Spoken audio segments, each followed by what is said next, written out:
How does a Stuxnet virus infect industrial control systems? Stuxnet is a complex piece of malware with many different components and functionalities, with one goal in mind, which is to reprogram programmable logic circuits, or PLC devices. These industrial control systems are used in everything from gas pipelines to power plants. The Stuxnet virus is the next generation of computer viruses because it not only exploits the zero-day vulnerability within Windows, but it also compromises two digital certificates, along with hiding itself within a system using a rootkit development process. Here is a list of some of the key features of the virus. It self-replicates through removable drives, spreads in a LAN network using the print spooler vulnerability, spreads through SMB or Microsoft's RPC handling remote code execution vulnerability, copies and executes itself on a remote computer, updates itself through peer-to-peer mechanisms, contacts a command and control center that allows a hacker to download and execute code, contains a Windows rootkit that hides its binaries, attempts to bypass security products, and then hides and modifies itself on PLC devices. Attack methods. Each PLC device is configured differently for each task, so the attacker would need to gain access to the industrial control systems, or ICS schematics. These design documents lay out the computing environment for the facility. This brings up to a major point for any risk management plan in just how important design documents are to not only the engineers on staff, but to a hacker who is planning to attack your company's network. Once Stuxnet has infected a computer within an organization, it begins to spread out in search of other field PG devices, which are typical Windows computers used to program PLC devices. Since most of these devices are non-networked, Stuxnet would try to spread over the LAN network, exploiting a 2-year-old vulnerability or zero-day bug within the peer-to-peer network in Windows. Stuxnet embeds everything it needs to infect a system, since it cannot rely on outside sources like the internet. How does it spread to other systems and the internet? Export 15 and 16 come into play. The Stuxnet architecture consists of a large .dll file that contains many different exports and resources and 2 encrypted configuration blocks. When the thread is executed, the wrapper executes the .dll file from the stub section and maps it into memory. Each export from this DLL file has a different purpose in controlling the threat, as outlined in the table, or as a DLL export list from Stuxnet. Injection technique. When the Stuxnet export is called, it typically injects the entire DLL into another process, and then it just calls a particular export. The processes are a set of Windows security-based products that Stuxnet literally takes over.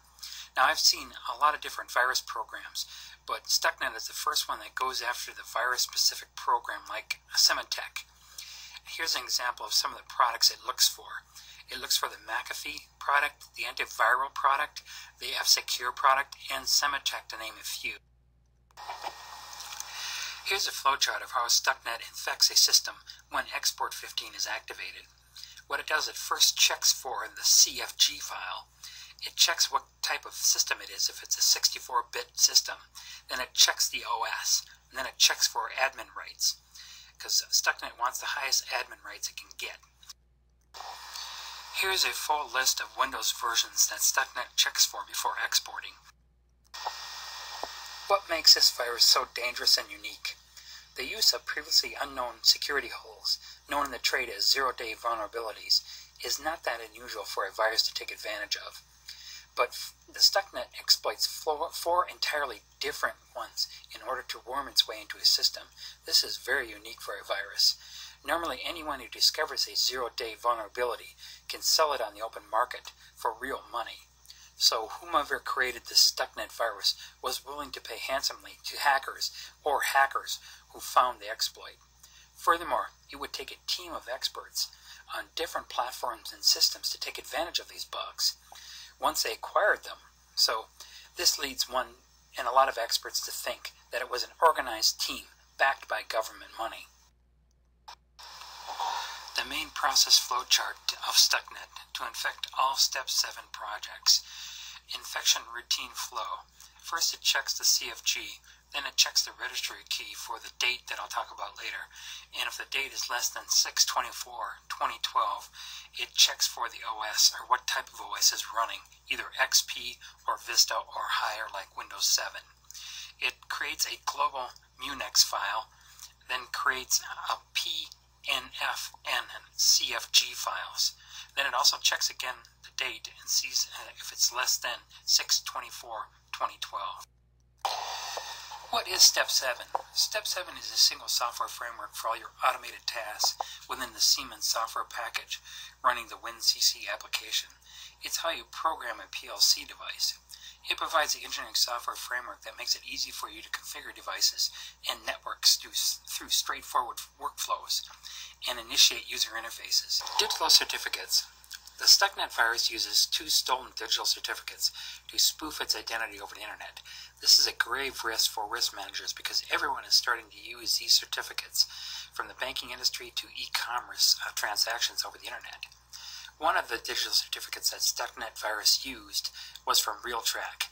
The other one is from a company called J Micron, which is in the process of being revoked. The RealTrack one has been revoked as of July 16, 2010. The rootkit's functionality. What is a rootkit? The rootkit uses a cloaking technology or techniques, thereby it attempts to hide its presence from spyware blockers, antivirus, and system management utility programs. As the files above, the new device object is created by Stuxnet and attached to the device chain by each device object managed by these driver type objects. The mrxnet.sys driver will manage these driver objects by inserting such objects into their process flows.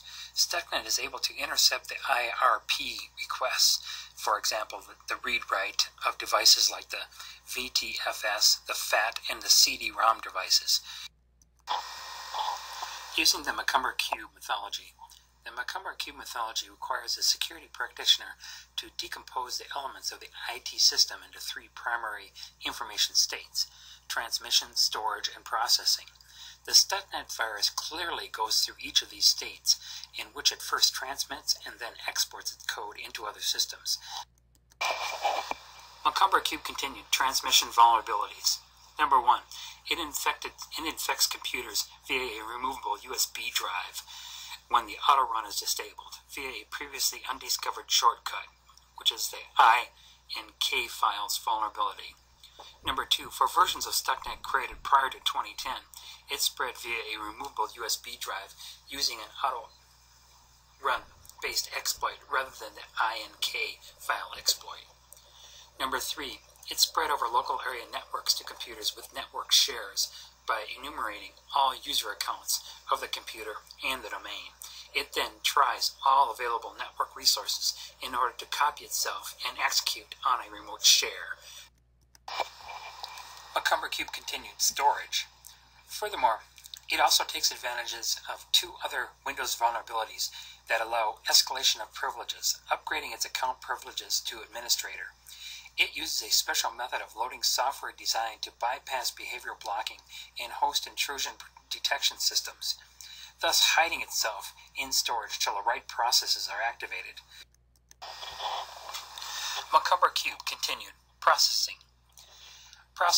One of the key attributes of the computer system is that they automatically process information. In the case of Stuxnet virus, it uses the computer's own programs to help it process and propagate. A key element of the Macomber Cube is the mapping of information flow and defining the boundaries of a system in question. But this can be very difficult with this type of virus because it does not rely on any one method to infect a system. Conclusion. In my analysis of the Stuxnet virus and how it relates to risk management, in order to secure any system from this type of virus, you will need a multi-tiered approach because no one solution can stop it. Moreover, given the fact that it uses technology to even hide its existence on a system, you will have to design a risk program that not only looks at internal processes, but processes after they have interacted with an infected system.